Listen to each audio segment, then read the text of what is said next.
on these issues that we're talking about.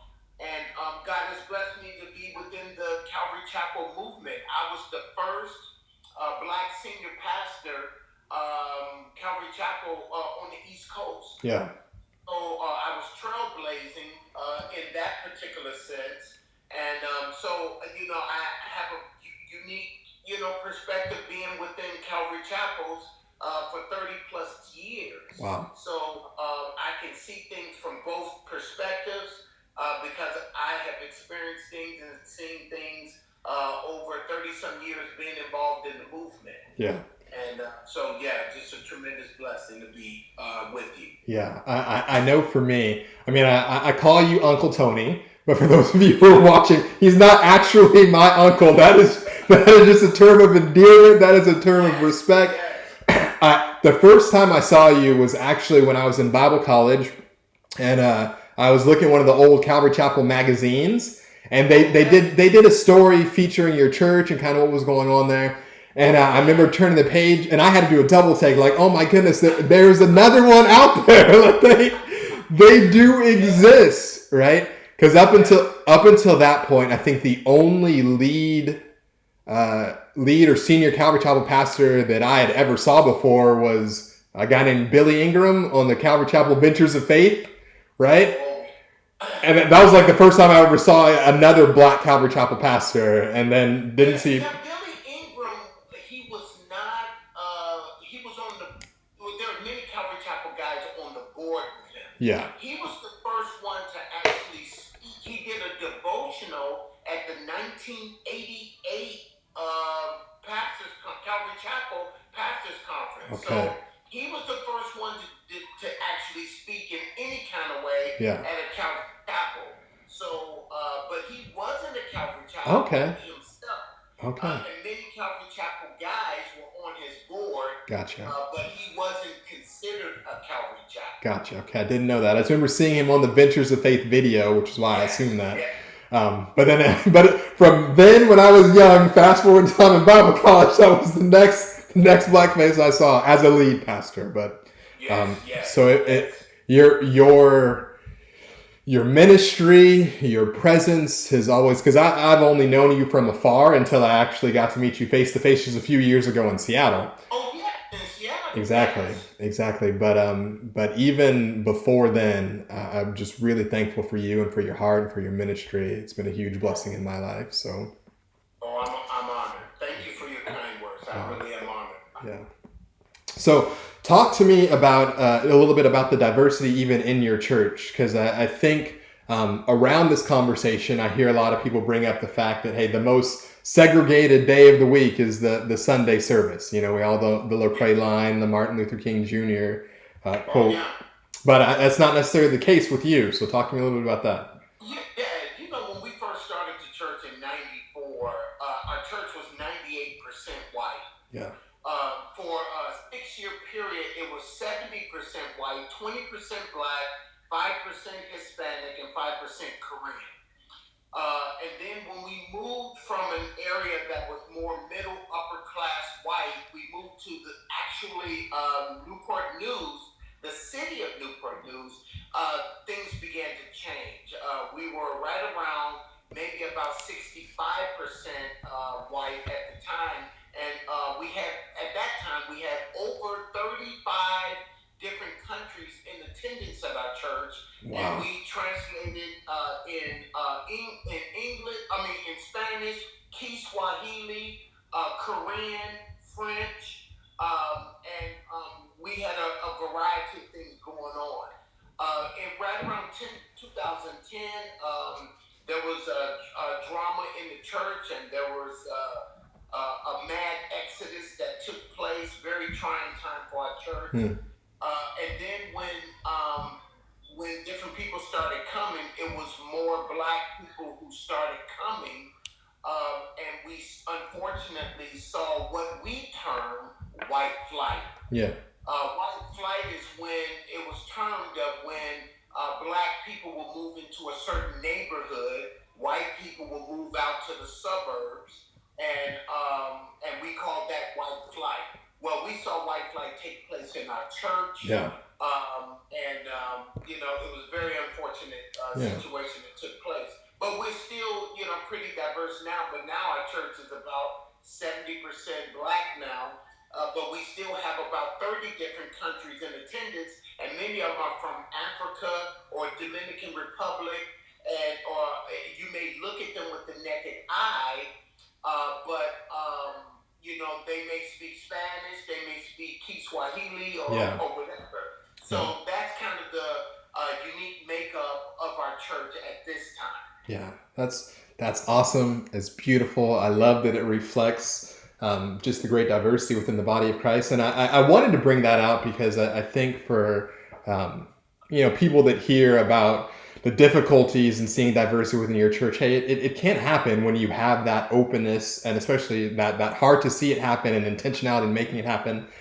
For me, myself personally, I was an assistant pastor at a Calvary in Boise, Idaho for like 5 years, right?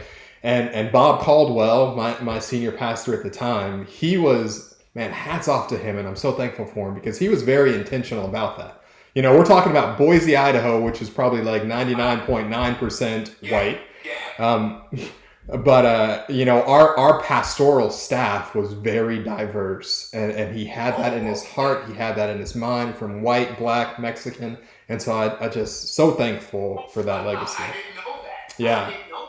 Yeah, yeah, it was really good. So, I wanted to talk a little bit about we're going to talk about a lot of the issues that we're seeing in the media today and the racial tensions. But I want you to share a little bit about your interaction with that and a little bit about your experience. And I want people to know, hey, I don't do this just so we could be like, oh, here's another boo-hoo's sad story, right? Yeah. But this is a common experience. It's not isolated. Yeah. So share a little bit. Well, I'm just going to share just from my own experience. Matter of fact, my son, Tony Jr., he was in court, and he was getting full custody of his daughter. He is a single dad. And as we were in court, my wife and my youngest son, Eric, and we were in the waiting room. So we were just waiting on the verdict to take place and just waiting. Well, Tony Jr. was in the back with his lawyer. His lawyer came to him and said, hey, man, we got to really look out and watch out because she got some big old mean looking thugs with tattoos out there. So we got to watch our backs, Yeah. And so Tony Jr. said, huh? So he peeked out into the waiting room. He said, I don't see no big mean looking thugs with tattoos out here. What are you talking about? He said, right there. He said, sir, that's my dad and my brother. Yeah. So we were considered. Now here I am pastoring a prominent church in our area, and my son is a college graduate. Yes, he does have tattoos. He's a college graduate, but to him, we were big old mean looking thugs. Yeah. So it doesn't matter what I have accomplished, the type of church that God has graciously allowed for me to pastor. I've taught in some of the largest Calvary chapels in our movement, and it doesn't matter. To him, I was a big old mean looking thug. Right. Yeah. With tattoos. Yeah. So that was just not that long ago. Yeah. And another thing, this is just 30 years ago. This 30 years ago. So that's pretty recent. It's not that far long ago. I had a cousin in Beckley, West Virginia. He was messing around with a white girl, and they lynched him. They found him hanging on a tree in the 80s. We talking about just 30 I know, years ago. that's crazy. So, and people don't know, it is still not a federal crime to lynch someone in America. It's not a federal crime. Yeah. So we're talking about, we're not talking about something that happened in the 60s during the civil rights movement. We're talking about something that's happening now, that's happening today. Yeah. I heard you say that in another interview, and I was glad that you brought it up here. It's like that's mind blowing. It is mind blowing that just 30 years ago someone is still being lynched, right? Yeah. So it doesn't matter what you and I have accomplished, what God has graciously allowed for us to do. Um, they still see us as black men, and they have their stereotypes. They have their their own thoughts on who we are and what we are all about. Yeah. Yeah, you're seeing a lot of dialogue. You're on Facebook, a lot of social media. You see a lot of dialogue right now. But you had said something, and I want you to kind of expand on this. But you said that white people are in no moral position to tell blacks how to respond to the current injustice we see. So what do you mean by Yeah. that? What help us walk us Okay. through that? Yeah. What it is that I've been telling my my precious white brothers and sisters. I've been telling them, hey, James 1:19 said, "Let every man be swift to hear and slow to speak and slow to wrath." Yeah. And a lot of our white brothers and sisters need to be slow to speak because it's just like if a man rapes a woman, that man is in no moral position to tell that woman how she is to respond to him raping her. He's not in any moral position.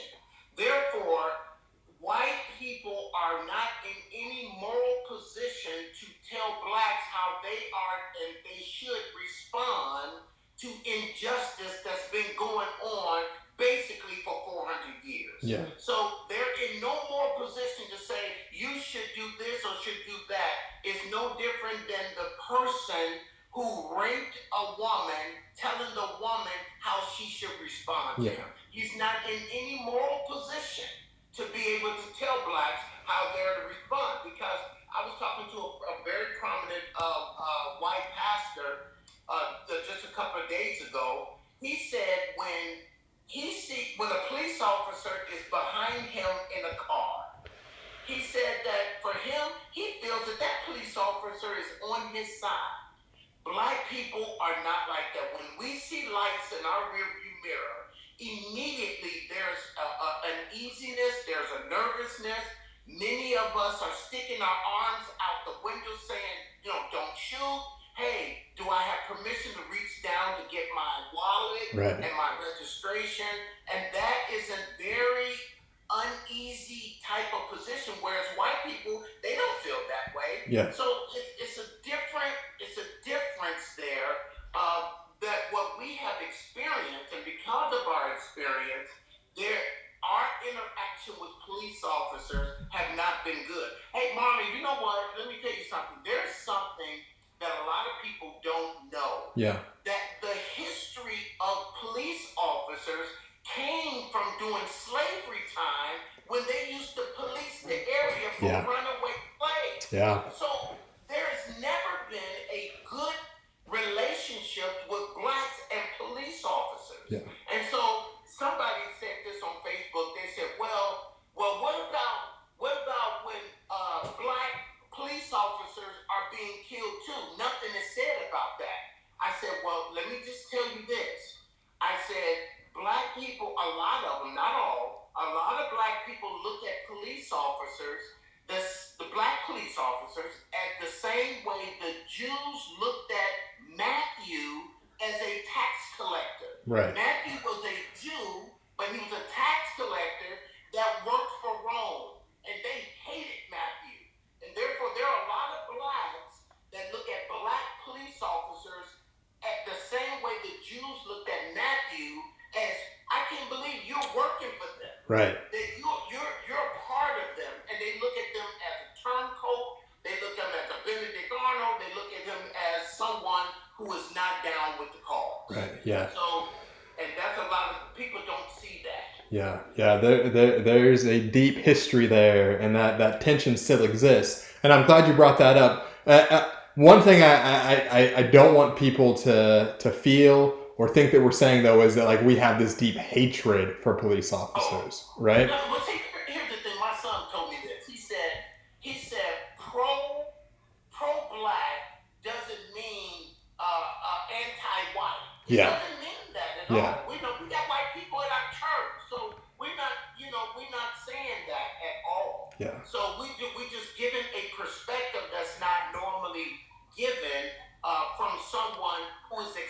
experiencing these Exactly. things. Exactly. Exactly. A lot of comments right now are being circulated around Black Lives Matter, right? Yeah. And I heard you talk about this as well. Can you just share your thoughts on Black Lives Matter and Yeah, yeah. Let me help many of our white brothers and sisters out there. The original meaning of Black Lives Matter, not where it is now, not where it has gone.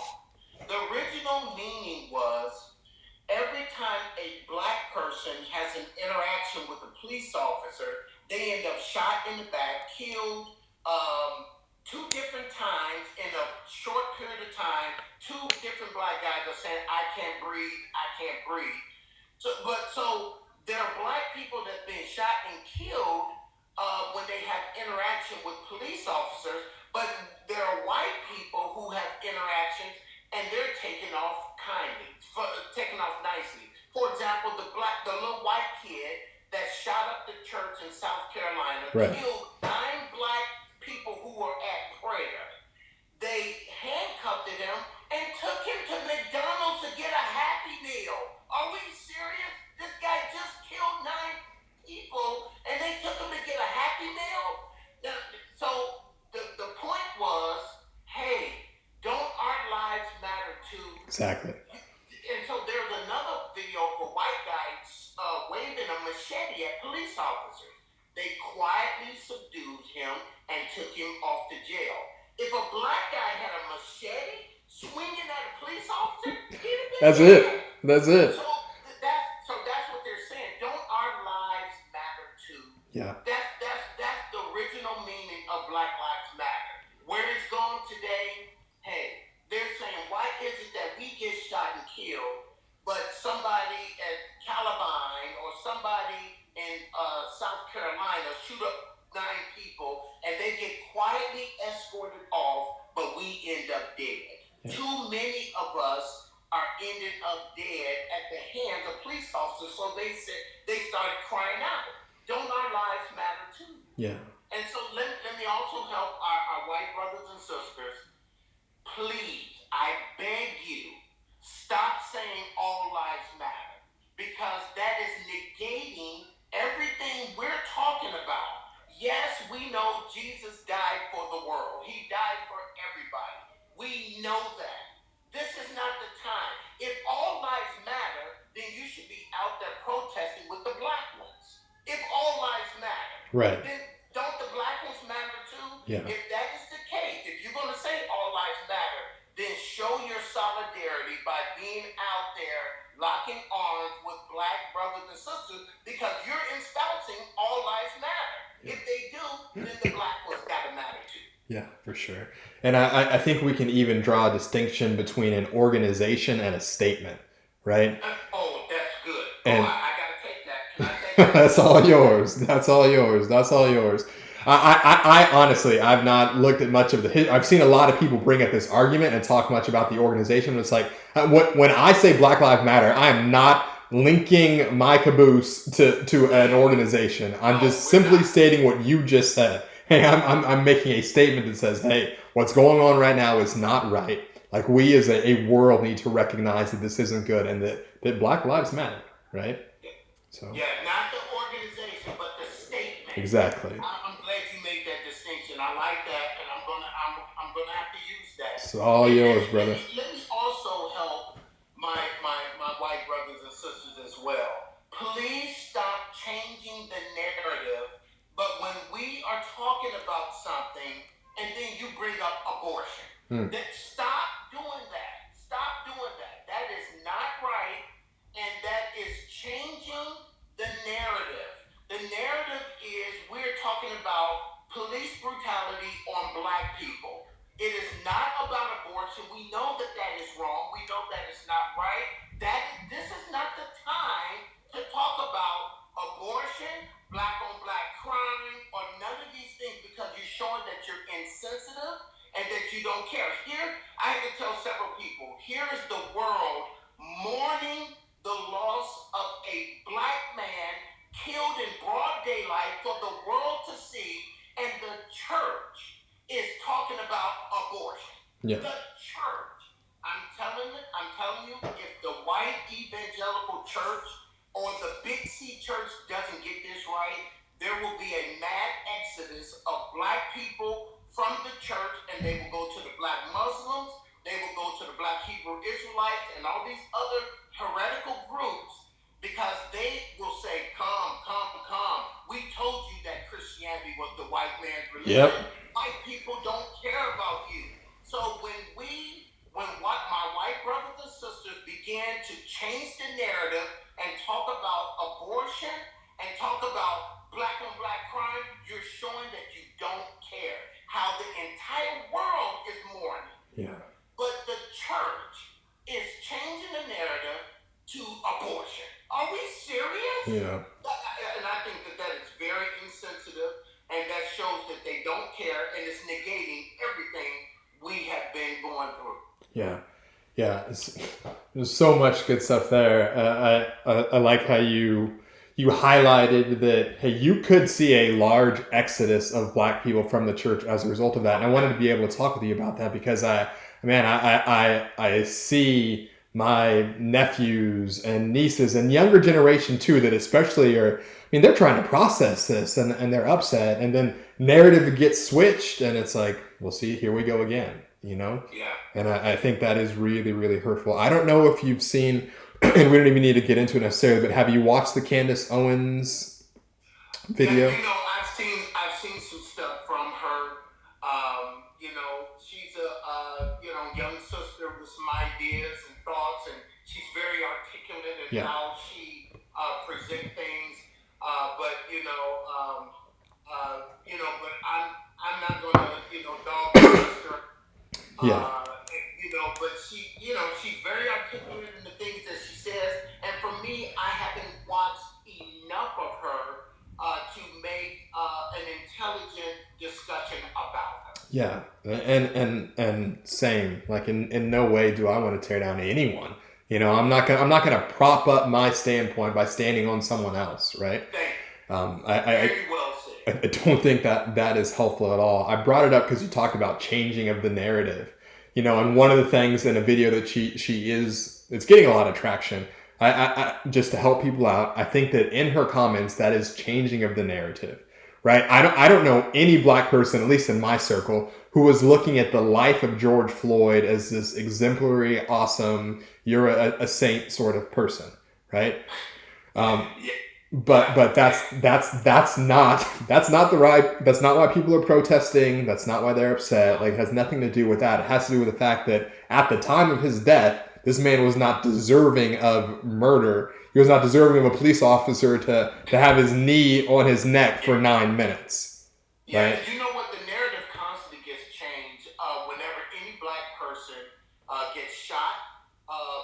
One black guy took off running. He got shot 9 times. Another one got shot 13 times. Another knee on I can't breathe.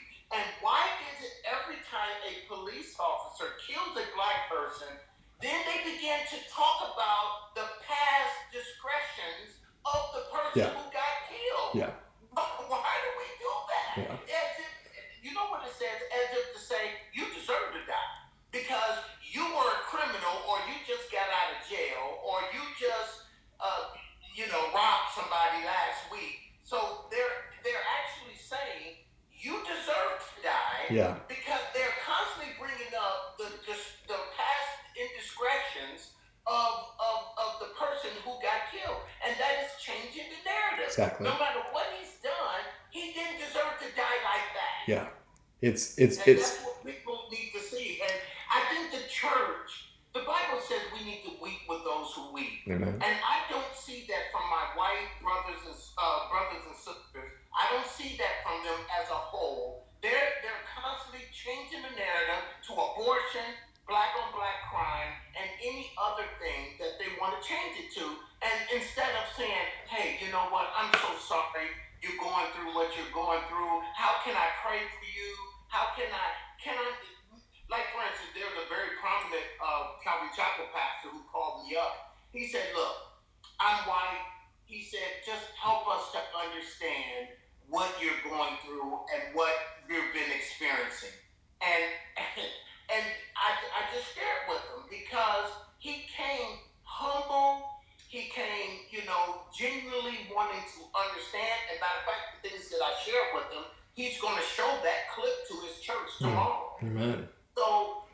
it's being willing. You'd be surprised. I've been called names. Yeah. I've been, things that have been said about me. Constantly, I try to tell my brothers, my white brothers and sisters. I try to tell them, look, hey, your comments are insensitive, and it doesn't lack any timing. Your timing is off for talk about abortion. Now, one guy, a Calvary Chapel pastor, said, "I wish that the 70,000,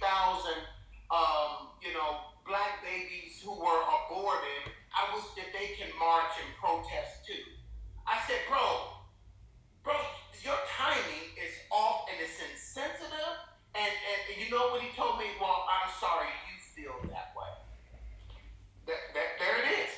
I said, bro, you and the people who agree with you, y'all don't get it. Yeah. Y'all don't get it. Yeah. Yeah, I hear you. I want to shift the conversation a little bit and talk more about, hey, how do we move forward? What are solutions here? And I really, I personally, I'm looking at my generation, the millennial generation, that one usually gets a really bad rap. But when I look out at the skyline, the forecast right now, and I'm seeing my generation, there's great hope. Because even when I look at a lot of the protests, there's great diversity in the protests, and many of them are young, right? They're around my age. And so I think, particularly for my generation, we're looking at this and saying, hey, I think we're all sick and fed up of what's been going on. We want to see a change. We want to do things differently, but what do we do? And so I wanted you to be able to speak to that a little bit. Here's the thing. I see hope as well. I'm glad that you say that, because what I told our local TV station here who came out to cover our event last night, what I told them, I said, I wasn't alive for the Watts riots in '65. Yeah. I said I was a little toddler for the '67 Detroit riots, and I said I was in California for the '92 LA riots, Rodney King riots, and I said I'm alive today. I said one of the things that I've seen more people of all colors, especially whites, lock arms with black people than I've ever seen, and that's your generation. Your generation is saying, we tired of this. Exactly. My generation then they're kicking their heels in the ground and saying, the ones who are Christians, well, black on black crime and, all this other kind of stuff. Yeah. But your generation seems to be getting it. Yeah. I look around the world at those who are protesting, and they are white, locking arms with black. One of the most incredible things I saw, Marlon, was this. I saw a young black kid in your generation. He was in D.C. He went across the barrier. They were near the White House. He went across the barrier, and the police officers were marching. They were marching toward him. There was a young white girl who stepped across the barrier, and she almost hugged the black kid and was acting as a barrier, keeping the police officers from doing anything to this black kid. Yeah. I said, your generation is getting it. Yeah. My generation and above, they're going to kick their heels and they're going to say, well, the black community is this, that, and the other, whereas your generation seems to be getting it. Yeah. You in your sermon last Sunday, I was listening to it, and it was called "Be the Light," right? And I really, really appreciated a lot of things you had to say in there. So can you walk through some of the things that you highlighted there? Because I think it extremely pertains to what we're talking about right now. Yeah. We're called to be the light of the world. Jesus said that in Matthew 5:14. He said that we are the light of the world. And that's the thing that we have to see as Christians. I don't blame the world for being the world. The world is the world, and the world is dark, and it could be dark, and I believe because Christians aren't shining the light. We're called to be the light, and when we talk about how dark the world is, it's because we are not shining the light. The Bible says that my people will call by my name, will humble themselves and pray and seek my face and turn from their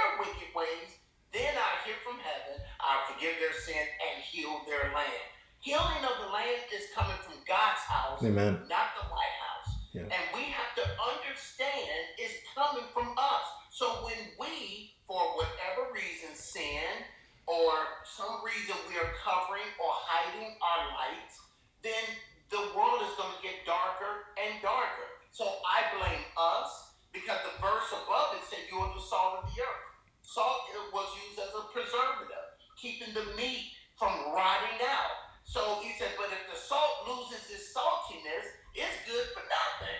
And I'm seeing the church losing its saltiness, and we wondering why the meat of the earth is rotting, because the salt that's supposed to keep it from rotting is either remaining in the salt shaker, or we are good for nothing and we to be tossed out. Now, when the salt loses its saltiness, it's good for nothing. Yeah. Amen. Amen. You talked there about prayer not being passive. We understand that this at the end of the day is always going to be a spiritual battle. And you shared something about prayer not being a passive thing, and I thought that's so key because we as Christians, again, when people ask that question, hey, what can I do? What can I do? What's next? Hey, prayer is always our first go-to, but I want you to be able to kind of share what you shared then. You know, matter of fact, we just had prayer tonight. We get our marching orders on our knees as believers. Amen. And Jesus came to seek and to save the lost. Luke 19:10 says that. So he came to seek and to save the lost. And so what happened is there are a lot of believers who don't have the heart of Jesus. And we get the heart of Jesus by spending time with him in prayer. When we spend time with him, some of him rubs off on us. If we don't have a heart for lost people, that shows we don't have the heart of Jesus, because he came to seek and save the lost. Yeah. So we get that heart through prayer. And that's how we get the heart of Jesus. And we get our marching orders from him. Yeah. And that's the thing. When we draw close to him in prayer, he gives us his heart. And we will start caring about lost people and not look at them as far as black, white, and all this kind of stuff. We'll look at them as lost people in need of our precious Savior. Yeah. Racism is a sin of the heart. No amount of laws can change the heart. Amen. The heart, the Bible says in Jeremiah 17:9, is desperately wicked. And so no matter what uniform they put on, no matter if it's a uniform, a fireman's uniform, a police uniform, a politician's suit, inside the heart is desperately wicked. So they can pass as many laws as they want to pass. They pass laws from the civil rights movement, segregation, all the way up to today. And we still see folks being killed, blacks being killed by folks in authority. So it goes to show the laws are not working. Yeah. It's going to come when we get on our knees and be in prayer to our Savior. And here's the thing. Let me tell you this, Marlon. This is what made Ezekiel such an effective prophet. Because Ezekiel 3:15 says Ezekiel sat where they sat. He had a heart for those in captivity because he sat where they sat. He was able to empathize and sympathize with the captives because he sat where they sat. My white brothers and sisters need to sit where their black brothers and sisters are sitting. We need to have conversations in small groups and share our thoughts and ideas and not get in our feelings about the questions being asked or all this sort of stuff, because we need to sit where they sit, and my white brothers and sisters just need to listen. Listen to our cries. Listen to our hearts. Yes, we love the Lord. Yes, we love Jesus. But listen to what the plight we go through on a daily basis as we walk with Jesus Christ every day. Listen, just listen, and not be so quick to want to change the narrative. Just listen. Yeah, amen. Hey guys, we're going to continue to chat, but if you're here and you have questions, I see some comments already, and I definitely want to get to those. But if there's anything that you said that you want us to clarify, anything that we've said that you want us to clarify, or maybe another question that you have out there, hey, we want to make this as interactive as possible and want to make sure that we're getting to those things that are on your hearts as well. I know this is can be a very confusing, very tough issue for a lot of people. So Again, what really, really, really well said, Pastor Tony. Any other thoughts on how Christians can just respond and move forward? Yeah. Well, one of the things I mentioned it earlier, but the Bible is clear. We need to weep with those who weep, and instead of us weeping, I'm talking about the Big C church. Instead of us weeping, we're ignoring, we're remaining silent. And let me tell you, when our white brothers and sisters remain silent, they become complicit to what's going on. To be undecided is to be decided. And when our white brothers and sisters don't stand up and say something, or don't say anything, then we think that you must agree with what's going on. So you can't remain silent. How about just weeping with those who weep? The world was weeping while the church is talking about abortion, black on black crime, and the abortion rate among the black community. Oh, I'm looking and I'm weeping. I'm saying, y'all are missing it. This is an opportunity that we can come alongside of those who are hurting and introduce them to our Savior. Yeah. But instead, we rather fight and argue about black on black crime and abortion. Oh, we're missing it. Dear people, we're missing it. Yeah. I want to go to some of the comments, some of the questions. Um, uh, That is Aaron Sabato. God bless you, bro. God bless you, my brother. can you address the decision, or I think it might have been a discussion of giving validity of black deaths by cops and not lumping bad cops with good cops? So, um, the discussion around police brutality, discussion around conflicts between black people and the police. She's just asking, hey, is there a distinction between just lumping all cops in together and saying all cops are bad? And I don't think, I know I'm not saying that, and I know you're not saying that No, either. no, Yeah, no. We know. No. I mean, there's been plenty of videos. There's been some white cops who came into the black area. Some kids were out playing basketball. He parked his car and went out and shot people with them. yeah, And there's several great cops. Unfortunately, just like a bad apple will spoil the whole bunch, there are some bad apples within every department. There are bad apples in firemen. There are bad apples in policemen. In every profession you see, there are bad apples.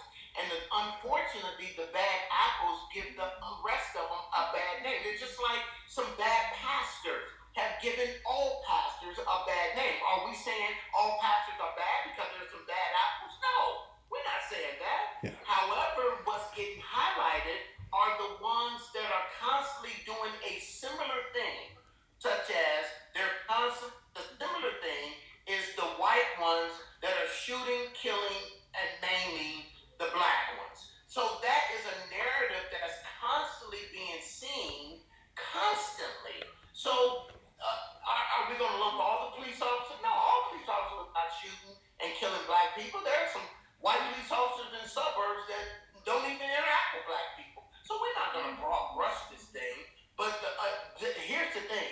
Here's the thing, Marley. This has been going on forever since the beginning of our nation. yeah, However, because today people have cell phones with a camera, they are catching it. See, it started with Rodney King, where they're going to have a dashboard cam. right, Then they went to body cams.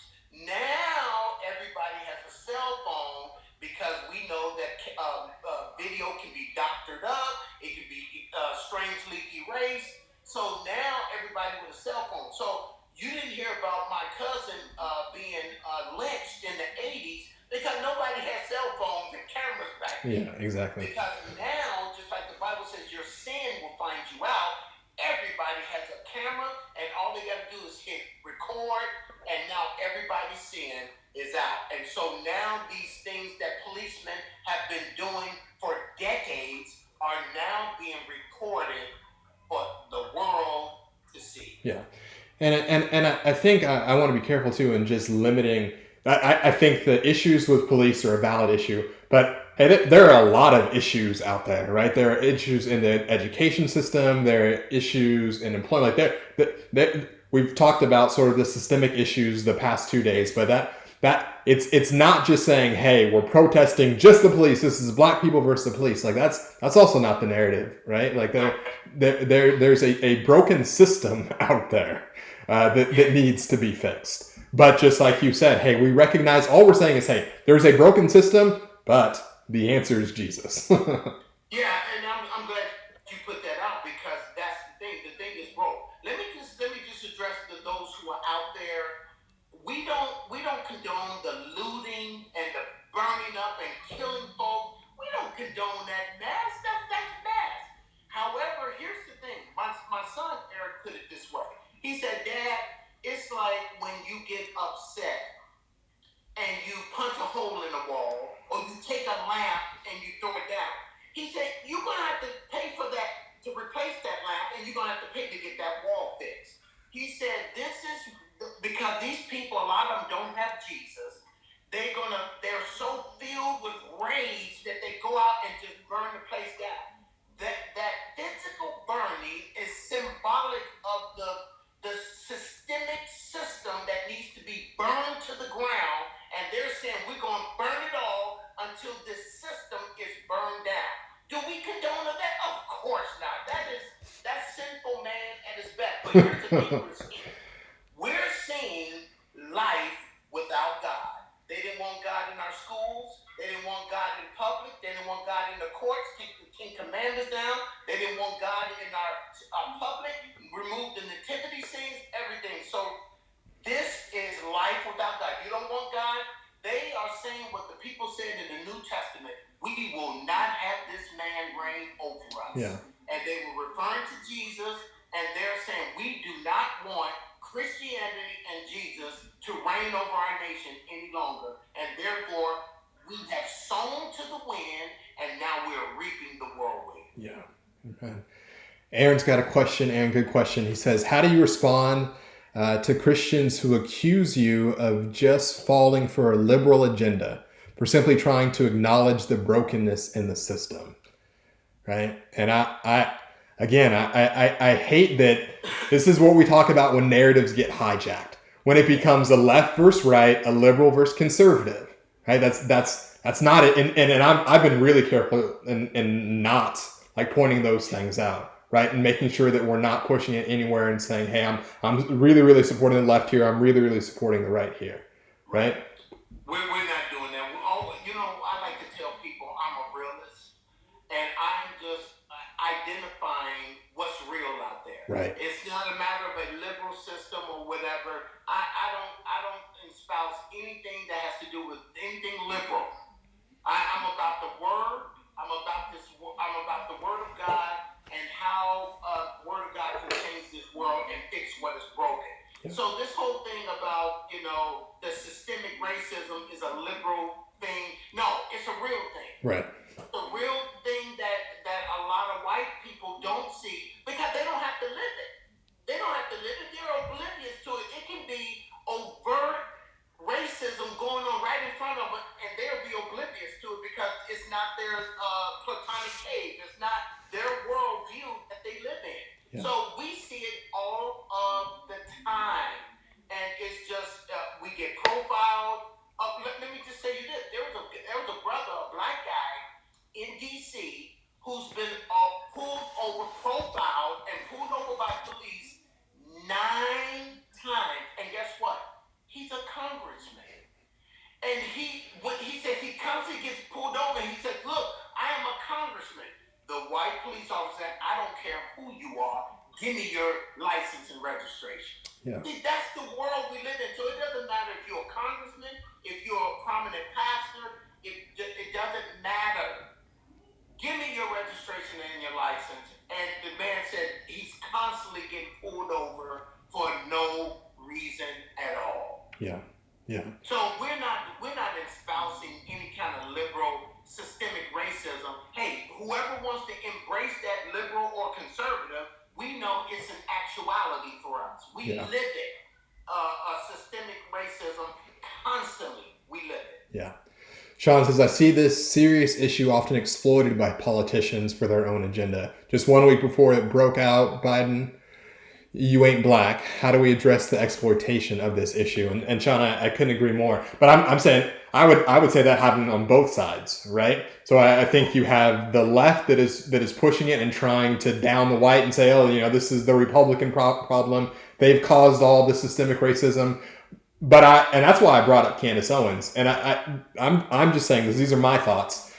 Be very careful there too, because remember, she is a political activist. She is a conservative political activist that also has a political agenda, right? And so I think both sides are trying to control the narrative because both sides see it as a way to benefit themselves. Thank you.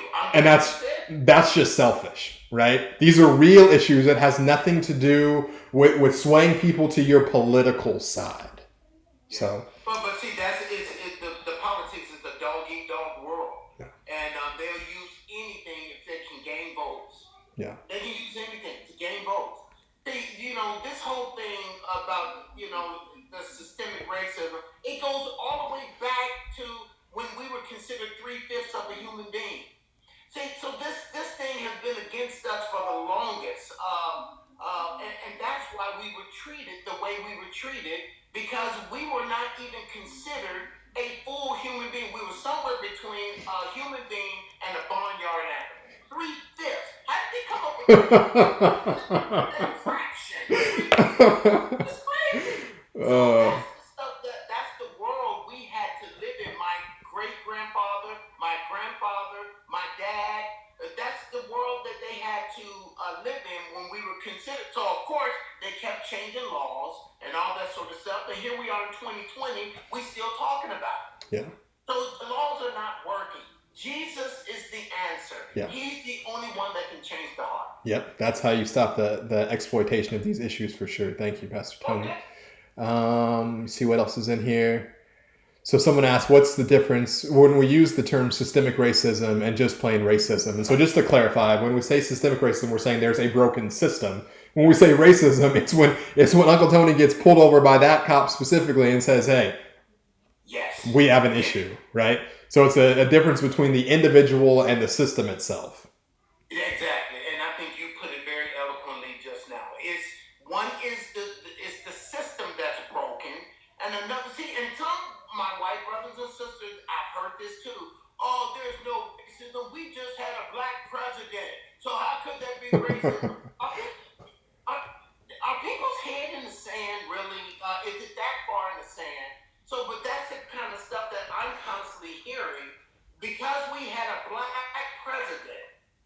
The first time in a zillion years we had a black president, racism is over. Yeah. I just racism is of the heart. Racism will be over when the heart is turned over to Jesus. Amen. But here's the thing: I'm seeing some Jesus people with some residue of racism still in their heart, and I'm fighting with them on social media. Yeah. Sean just wants you to know that your beard makes you look 120% of a man. Amen, Sean. He shamed us men. Oh, Houseman. Come on, brother. Good stuff. Hey, guys, if you have any other questions for us, if not, I kind of want to give Pastor Tony the final word on this. If there's anything that he'd want to say, you know what? Can I do? I'm gonna ask a question because I think someone listening to this might feel like, oh man, you were just gaining up on white people. Is there any black responsibility in this? Like if you would speak to a young black man right now who's listening to this, because I believe there is some responsibility on us as well. So what would you say to?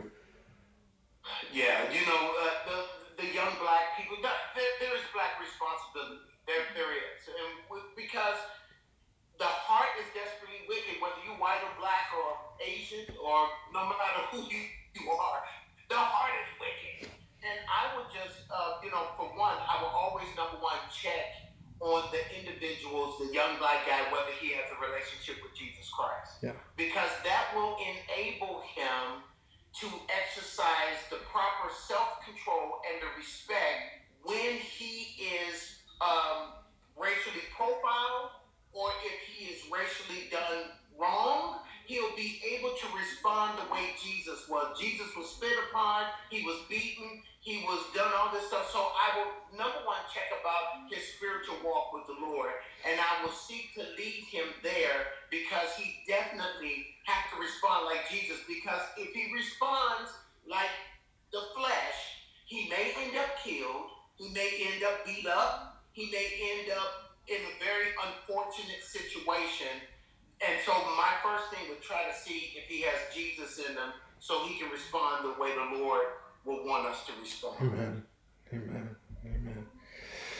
Well, Pastor Tony, any other final words? If not, hey, we can pray and close this thing out. I appreciate you. You know, I do want to just say that, hey, I love my white brothers and sisters.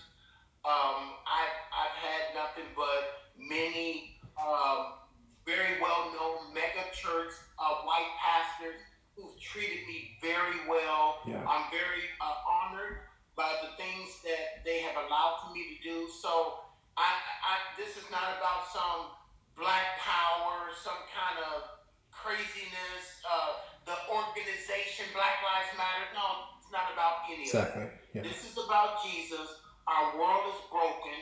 Our world is hurt. They need Jesus. And I'm trying to bring some clarity to my white brothers and sisters so they can understand. Hey, just weep with us. Just weep with us, pray for us, and lock arms with us. And maybe not in a physical sense. Maybe you can go out there in a peaceful kind of protest and just say, hey, I'm here for you. A very well white pastor that I know I talked to today, he was out there protesting in Santa Ana. And so, hey, God bless you. If you led to do that, praise the Lord. But just show that you care. Yeah. Show that you care about us. Yeah. Because here's the thing. Well, I've heard somebody put it this way. America loves what black people can do for them, but they don't love black people. Yeah. They love that we can entertain them and help their team win and help their team score the winning basket and all that, and they can jam out to our music. They love what black people can do for them, but America doesn't love black people. Yeah. And when they said that, I said, wow, that is a heavy statement. Yeah. Yet there's some truth to it. Yeah. Truth can be very uncomfortable at times, right? Yeah. So we got, it's giving me my timer. I got about a minute 50 remaining. So, guys, this will be posted on IGTV. If you've missed it, hey, tomorrow I am going to be kind of recapping some of the things that we talked about and giving like my final thoughts on all of this. And most importantly, like here are the solutions. Here's where we can get the ship pointing in the right direction. Yeah. Pastor Tony, thank you so much. We got about a minute left. Can you pray us out? Yes. Father, we do thank you that you love us. And Lord, you came and you died for the sins of this world. And God, just give us sympathy. Give us sympathy for those who are lost. Give us a heart for the lost. Give us a heart like you. God, we just pray for revival. We pray for revival in your church and awakening in this world. So God, be with us. Bless my brother Marlon and his family and his ministry. And Lord, just have your hand upon us. May the church be united through this. In Jesus' name, amen. Amen. Guys, thank you so much for being with us, Uncle Tony. I love you. Can't wait to see you again as soon as possible. Let me know if you need me for anything else. I love you, bro. All right, guys. Grace and peace.